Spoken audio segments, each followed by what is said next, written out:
तो देखिए, आज आप लोगों को हम बताएंगे use of has have had.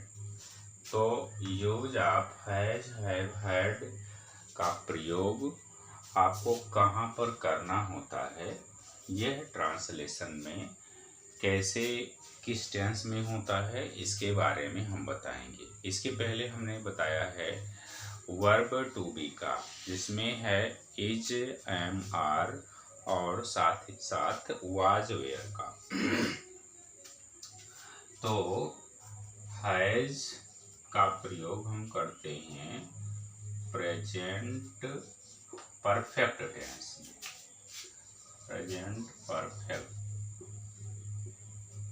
ECT, present perfect में इसका प्रयोग करते हैं हैज का, हैज और हैव का। तो पहले इसको हम समझ लेंगे कि हैज का प्रयोग कहाँ पर करते हैं।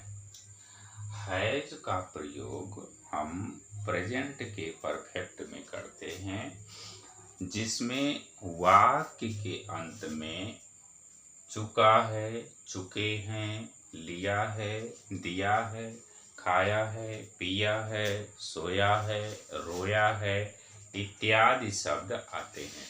तो वहाँ पर हम प्रेजेंट परफेक्ट टेंस, वो प्रेजेंट परफेक्ट टेंस का वाक्य बनता है और उसमें हम क्या करते हैं, हैज हैव का, और पास्ट टेंस है तो हैड का प्रयोग करते हैं। और वहाँ पर वर्ब का थर्ड फॉर्म प्रयोग करते हैं। जब प्रेजेंट परफेक्ट टेंस होगा या फिर प्रेजेंट पास्ट परफेक्ट टेंस होगा तो दोनों में third form of the verb का प्रयोग किया जाता है।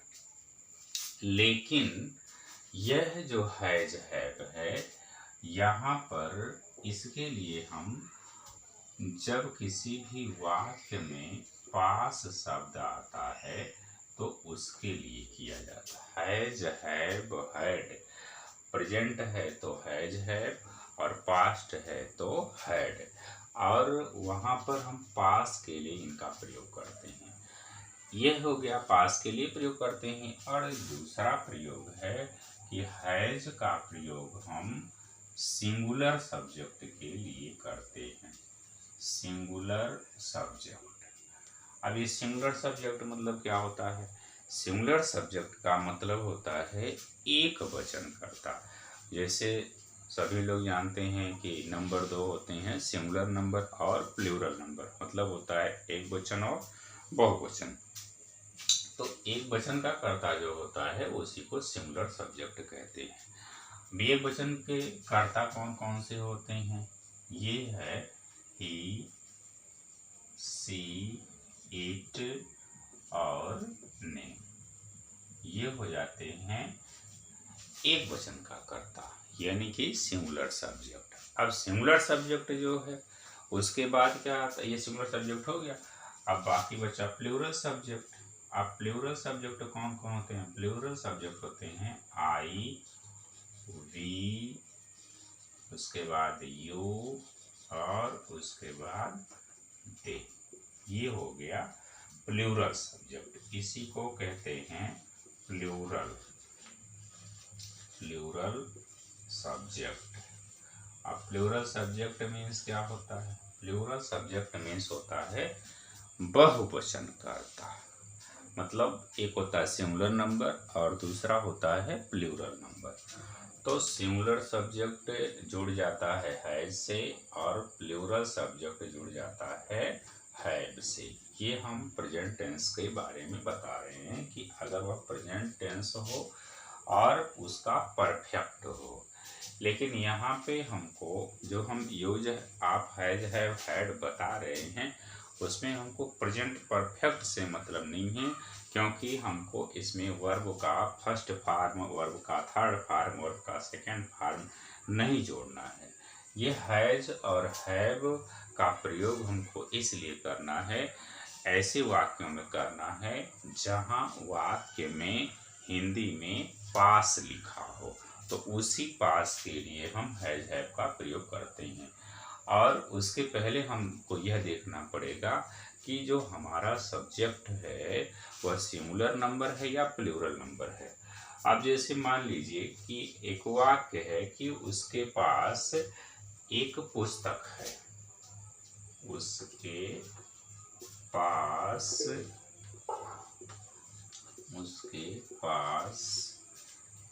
एक पुस्तक है, उसके पास एक पुस्तक है। ये ट्रांसलेशन हो गया। तो हम स्टार्टिंग में बताए हैं कि हैज हैव का प्रयोग प्रेजेंट के परफेक्ट टेंस में किया जाता है और उसका पहचान है कि वाक्य में चुका है, चुके हैं, लिया है, दिया है, खाया है, पिया है, सोया है, रोया है, धोया है इत्यादि शब्द आते हैं। तो इसमें ऐसा कुछ तो यहाँ पे नहीं है, मतलब कि यह प्रेजेंट परफेक्ट टेंस का वाक्य नहीं है। लेकिन हम प्रेजेंट परफेक्ट टेंस के सेंटेंस से जो हेल्पिंग वर्ब प्रयोग होता है उसी में से हम उसमें हैज हैव का प्रयोग हमको करना है। अब हैज हैव का प्रयोग करना है तो उसका भी रूल हम बता दिए हैं कि यदि आपका सब्जेक्ट जो है सिंगुलर होगा तो हैज, और यदि सब्जेक्ट आपका प्लूरल होगा तो हैव का प्रयोग होगा। फार्मूला क्या बनता है, फर्स्ट ऑफ ऑल हमको लिखना पड़ेगा चाहे जो भी वाक्य होगा उसका सब्जेक्ट और प्लस हैज हैव की अंग्रेजी, पास की अंग्रेजी हम लिख देंगे हैज अथवा हैव, और प्लस हो जाएगा वहाँ पे ऑब्जेक्ट। अब ये जो वाक्य बनेगा वो हम बता रहे हैं असर्टिव सेंटेंस का, यानी कि असर्टिव सेंटेंस के भेद के अंतर्गत है अफर्मेटिव सेंटेंस। अब अफर्मेटिव सेंटेंस है तो अफर्मेटिव में नॉट रहेगा नहीं, इसी का हमको ट्रांसलेशन करना है। तो ये हो क्या जाएगा, उसके पास एक पुस्तक है तो ही, अब ये सिंगुलर सब्जेक्ट है ही, तो यहाँ पे हम लिख देंगे हैज ए, उसके बाद ये हो गया बुक। तो सब्जेक्ट से मिलाते हुए चलिए फार्मूला से, सब्जेक्ट है हैज हैव में से एनीवन और प्लस ऑब्जेक्ट। यहाँ पे हम सी भी लिख सकते हैं, सी और उसके बाद हैज ए बुक। तो दोनों में देखेंगे कि दोनों ही थर्ड पर्सन है और दोनों ही सिंगुलर सब्जेक्ट है।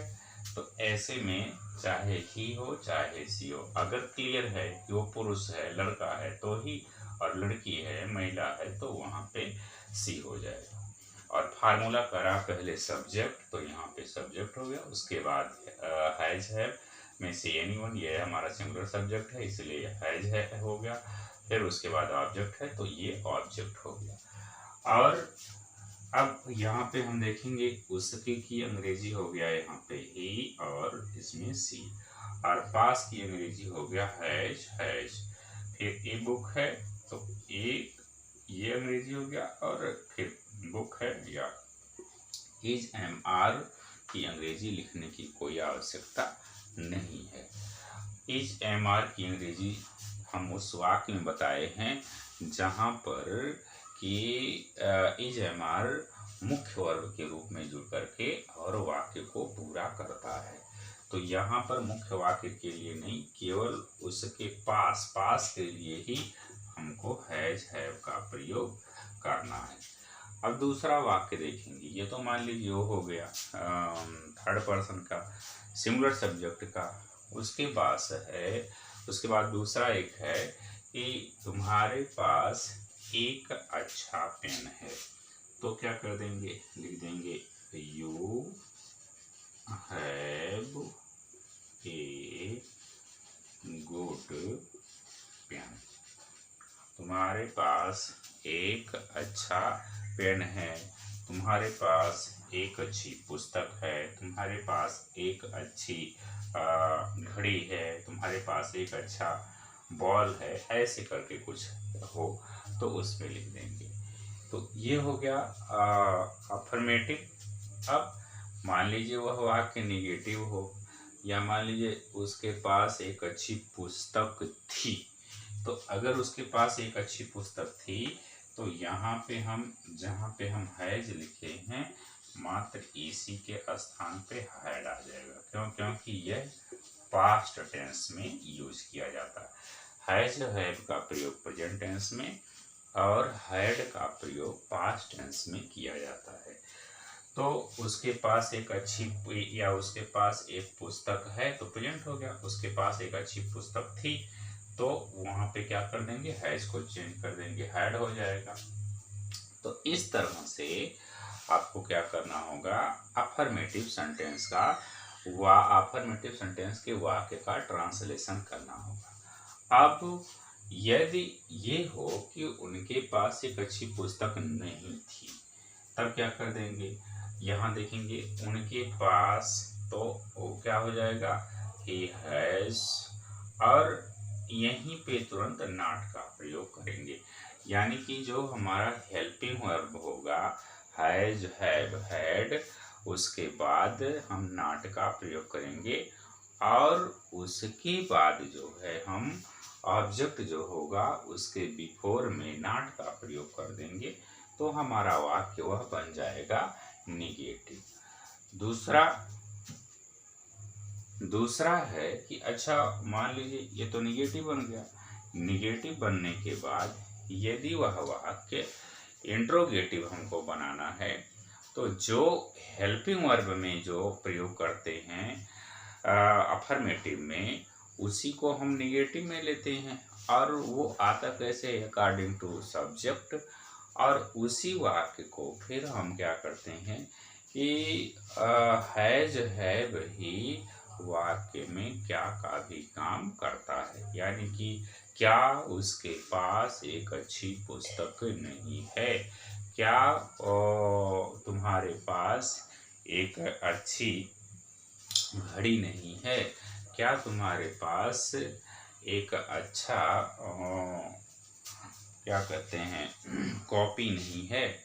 तो ऐसे में जैसे यदि वह सिंगुलर सब्जेक्ट है तो सिंगुलर सब्जेक्ट है तो हैज आ जाएगा और प्लूरल सब्जेक्ट है तो हैव आ जाएगा। और यदि वहाँ पे था शब्द आ जाता है तो था के लिए पास्ट परफेक्ट में हम हैड का प्रयोग करते हैं और वह क्या करता है, इंट्रोगेटिव का वाक्य बनाता है। देखेंगे अब इसमें हम यहाँ पे अफर्मेटिव सेंटेंस लिख दिए हैं, निगेटिव सेंटेंस लिख दिए हैं, इंट्रोगेटिव सेंटेंस लिख दिए हैं और इसका तीनों का फार्मूला लिख दिए हैं और फार्मूला के साथ हम उदाहरण भी दे रहे हैं, उदाहरण दे करके समझें। तो अफर्मेटिव सेंटेंस है।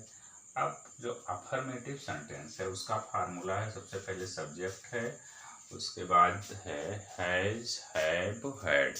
हैज हैव है प्रेजेंट टेंस का, हैड है पास्ट टेंस का और उसके बाद ऑब्जेक्ट है। यहाँ पे वाक्य है कि मेरे पास एक वफादार कुत्ता है। तो फर्स्ट ऑफ ऑल सब्जेक्ट यहाँ पे वी और वी प्लूरल है इसलिए यहाँ पे है वी हैव और ए एक फेथफुल मीन्स होता है वफादार और डॉग मीन्स कुत्ता। तो मेरे पास एक वफादार कुत्ता है, प्रेजेंट का हो गया। और यदि इसी को पास्ट में करना है तो क्या करते हैं, मान लीजिए है उसके पास तो वो या मेरे पास एक वफादार कुत्ता नहीं था तो वी और यहाँ पे हैड। एक चीज ध्यान रखेंगे कि जो पास्ट टेंस होता है, पास्ट टेंस में चाहे वो सिंगुलर सब्जेक्ट होगा और चाहे वो प्लूरल सब्जेक्ट होगा, दोनों के लिए हैड का ही प्रयोग करते हैं। उसमें हमको सिंगुलर सब्जेक्ट और प्लूरल सब्जेक्ट के लिए अलग अलग हेल्पिंग वर्ब को खोजने की आवश्यकता नहीं है, जैसे कि हम प्रेजेंट में करते हैं। तो इस तरह से हमने ये देख लिया है कि अगर वह प्रेजेंट टेंस का है तो सबसे पहले सब्जेक्ट लिखेंगे, सब्जेक्ट के बाद हम हैज हैव में से एनी वन का सिलेक्शन करेंगे और उसके बाद ऑब्जेक्ट लिख देंगे। फिर यदि वह निगेटिव सेंटेंस है तो निगेटिव सेंटेंस के लिए भी सबसे पहले सब्जेक्ट है, उसके बाद हैज हैव में से anyone according to subject, and then had, after that not, and at last object का प्रयोग करेंगे। अब जैसे यहाँ पे एक वाक्य है कि उसके पास कोई भी अच्छी पुस्तक अध्ययन करने के लिए नहीं थी, तो उसके पास, अब उसके पास में आपको ही भी लिख सकते हैं और सी भी लिख सकते हैं, नहीं थी तो she had not any good book for study. She had थी है तो इसके लिए हमने यहाँ पे हैड लगा दिया, और नॉट और नो में से जो सुटेबल लगता हो उसको दोनों को यूज कर देंगे। तो दोनों को जैसा सुटेबल लगता है उस वाक्य में उसके अकॉर्डिंग यूज करेंगे। तो सी हैड नॉट या no any good book for study means होता है अध्ययन के लिए। तो ये निगेटिव है। निगेटिव का फार्मूला फर्स्ट आपका सब्जेक्ट है have, has, had plus not और प्लस ऑब्जेक्ट हो गया। अब उसके बाद है कि मान लीजिए वह वाक्य इंट्रोगेटिव है, तो इंट्रोगेटिव वाक्य है तो sign of question mark sure है रहेगा। वो कहाँ पे रहेगा? एट लास्ट में लिखेंगे हम। फार्मूला क्या बनेगा? सबसे पहले उसमें हमको लिखना होगा हैज, हैव, हैड। ये कब लिखा जाएगा? यदि वह वाक्य क्या से शुरू है तो, और इन निगेटिव भी है तो नो और नॉट, और उसके बाद ऑब्जेक्ट लास्ट में साइन ऑफ क्वेश्चन मार्क। लेकिन वही वाक्य यदि प्रश्न सूचक शब्द बीच में है तो क्या करते हैं, तब हम first of all question word लिखते हैं। अब वह क्वेश्चन वर्ड कुछ भी हो सकता है, what, why, where, when, how, etc. तो सबसे पहले क्वेश्चन वर्ड लिखेंगे। क्वेश्चन वर्ड के बाद हम चले जाएंगे सब्जेक्ट के पास। सब्जेक्ट के पास जाएंगे तब हम जा कर के वहाँ पे लिखेंगे हेल्पिंग वर्ब। हेल्पिंग वर्ब मतलब क्या हो जाएगा? हेल्पिंग वर्ब यहाँ पे देखेंगे, ये हैज, हैव, हैड हम लिखे हैं, क्वेश्चन वर्ड है, हैज, हैव, हैड है, और उसके बाद यहाँ हम कर दे रहे हैं तब सब्जेक्ट लिखेंगे, और सब्जेक्ट के बाद नो अथवा नॉट, और उसके बाद ऑब्जेक्ट, लास्ट में साइन ऑफ क्वेश्चन वर्ड। वाक्य देखेंगे लिखा हुआ है कि किरण के पास एक बढ़िया सा गेंद क्यों नहीं है, या किरण के पास गेंद क्यों नहीं है। तो व्हाई क्वेश्चन वर्ड है, और हैज, हैव आ गया सब्जेक्ट के अनुसार, तो हैज किरण नॉट या नो बॉल। तो किरण के पास गेंद क्यों नहीं है, एट लास्ट में साइन ऑफ क्वेश्चन मार्क है। क्योंकि ये थर्ड पर्सन है, सिंगुलर सब्जेक्ट है, इसलिए यहाँ पे हमको हैज का प्रयोग करना पड़ा है। दूसरा वाक्य है, ये भी हम चाहें तो इसी को पास्ट में भी कर सकते हैं। वाई है और यहाँ पे हैज के स्थान पे हैड का प्रयोग कर देंगे। दूसरा वाक्य है why have you not many horse. आपके पास बहुत से घोड़े क्यों नहीं हैं। तो वहाँ पे क्यों नहीं है, क्यों आ गया? First of all question word है, यू है, सो हमने यहाँ पे यूज कर दिया है हैव का, और यहाँ पे नॉट है। बहुत से तो मैनी हॉर्स मीन्स होता है बहुत से घोड़े आपके पास नहीं है। अच्छा, उसके बाद है कि क्या आपको जुकाम था, तो हम लिख देंगे यहाँ पे हैड, उसके बाद यू, हैड यू और ए कोल्ड। अब यहाँ हम ये जो है ये का कोई भी अर्थ इसमें नहीं लेंगे। मतलब क्या आपको जुकाम था, क्या आप जुकाम से परेशान थे, ऐसा करके कोई वाक्य है तो हम क्या कर देंगे, अकॉर्डिंग टू टेंस हम हैज, हैव, हैड का प्रयोग करेंगे।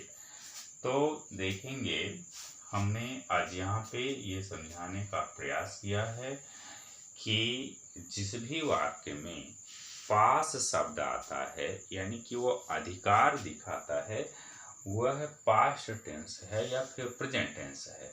अगर वह प्रेजेंट टेंस में है तो हैज, हैव का प्रयोग, और पास्ट टेंस में है तो हैड का प्रयोग करते हैं। और हैड का प्रयोग करते हुए उस वाक्य का हम ट्रांसलेशन करते हैं। सबसे पहले सब्जेक्ट लिखते हैं, सब्जेक्ट के बाद उस पास की अंग्रेजी यानी हैज हैव हैड, और लास्ट में ऑब्जेक्ट का प्रयोग करते हैं। यदि निगेटिव है तो subject has have had plus मतलब इसमें से कोई भी एक अकॉर्डिंग टू टेंस और प्लस नॉट और ऑब्जेक्ट। इंट्रोगेटिव है तो इंट्रोगेटिव के लिए भी अलग फार्मूला है। यदि वह वाक्य क्या से शुरू है तो क्या की अंग्रेजी हम हैज हैव हैड में से कोई एक लिखेंगे, टेंस देखेंगे और उसके बाद सब्जेक्ट देखेंगे, उसी के अकॉर्डिंग चुनेंगे। और वह नॉट भी है तो क्या करेंगे, सबसे पहले वो वाक्य अगर क्या से है तो हैज हैव हैड और उसके बाद सब्जेक्ट प्लस नॉट। और यदि वह वाक्य में उसी वाक्य में क्या बीच में है या फिर और कोई क्वेश्चन वर्ड है तो सबसे पहले हम क्वेश्चन वर्ड की अंग्रेजी लिखेंगे, फिर हेल्पिंग वर्ब लिखेंगे, फिर सब्जेक्ट लिखेंगे, फिर नॉट लिखेंगे और उसके बाद हम ऑब्जेक्ट लिखते हुए एट लास्ट में साइन ऑफ क्वेश्चन मार्क लगा देंगे। तो इस प्रकार से आज हमने आप लोगों को यूज ऑफ हैज हैड का प्रयोग बता दिया है। अब यदि इसमें कहीं से किसी भी प्रकार की कोई भी समस्या है या कोई भी वाक्य है जो ऐसा मिलता है जिसमें पास का प्रयोग किया गया है तो आप इस फार्मूला का प्रयोग करके और वाक्य को ट्रांसलेट करने का प्रयास करिए। अगर उसके बाद इस फार्मूला के तहत वह वाक्य नहीं आता है, फार्मूला पे रखने के बाद भी वाक्य का आप ट्रांसलेशन नहीं कर पाते हैं तो फिर आप कमेंट करके ज़रूर हमको बताएं। और अगले वीडियो में हम आपको यूज ऑफ इट और देयर का प्रयोग करेंगे। वैसे तो एक बार हमने इसको बता दिया है लेकिन काफ़ी हमको ये सुनाई पड़ता था कि आवाज़ में प्रॉब्लम है और साथ ही साथ बोर्ड नहीं था। तो अब हम आपको बोर्ड पर उसको सही से बताएंगे। वहाँ पे भी हमने फार्मूला दिया था, इसमें भी फार्मूला दे करके और बताएंगे। और हैज हैव का प्रयोग तो टेंस में ट्रांसलेशन में बताया ही जाता है। अब इसके साथ और बचा क्या हुआ है, हैज हैव और हैड प्लस टू, तो इसको हम फिर बताएंगे। लेकिन हम यह चाहेंगे कि आप लोगों को सबसे पहले ट्रांसलेशन की जानकारी बढ़िया से हो जाए, क्योंकि बिना ट्रांसलेशन की जानकारी लिए आप ना डायरेक्ट कर सकते हैं, डायरेक्ट इनडायरेक्ट का जो पार्ट है या फिर वॉइस भी नहीं समझ में आएगा। और फिर इंटरमीडिएट वालों के लिए जो सिंथेसिस है, डिग्री है या अदर पार्ट जो है एक्सप्लेन है उन लोगों को करना है, रेफरेंस करना है, कॉन्टेक्स्ट करना, ये सब जो है जब तक ट्रांसलेशन नहीं इम्प्रूव होगा, जब तक ट्रांसलेशन करने नहीं आएगा तब तक कुछ भी संभव नहीं है। तो इसीलिए हम पूरी तरह से प्रयासरत हैं कि सबसे पहले आप लोगों को अच्छी से अच्छी ट्रांसलेशन की जानकारी प्रदान कर दी जाए और आप लोग लगातार चैनल से जुड़े रहें और इसको सब्सक्राइब जरूर करते रहें आने वाले वीडियो को देखने के लिए, ताकि यदि आप सब्सक्राइब किए रहेंगे तो जैसे ही हमारा नया वीडियो अपलोड होगा वैसे ही आपको उसका नोटिफिकेशन प्राप्त हो जाएगा।